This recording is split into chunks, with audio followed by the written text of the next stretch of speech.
No, I think everyone's been caught out by this from the Vatican's own spokesman on down. But if you look back, there are little hints in the Pope's writings and in the Pope's interviews in which he suggests that he would resign if he ever faced a situation in which he felt he was physically incapable of continuing in the role. Clearly he feels this day has come. I think most Catholics felt that the day would be far in the future. So that's why so many of us are so surprised today.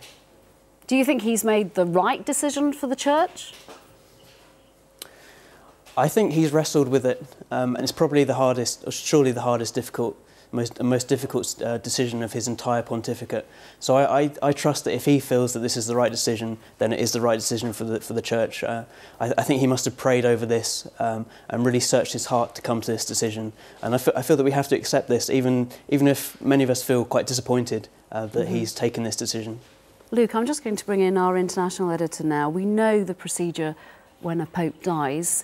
We are in almost uncharted waters now. It's been 600 years. What happens when a pope resigns? What happens next? Yes, we've had 600 years of popes dying in office. In fact, the last one really to leave voluntarily was in 1294. So in one respect, this is new ground.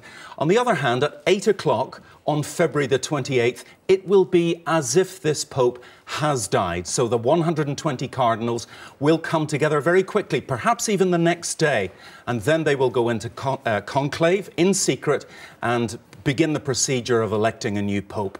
Black smoke after the rounds of voting in which there has not been a pope elected, and then famously, of course, the white smoke when one has been.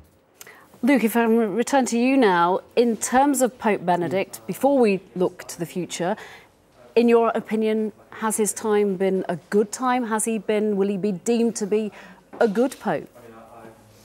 It's been a very short time, but I think it's been extremely productive. I think future historians will be amazed at how much he achieved in his time.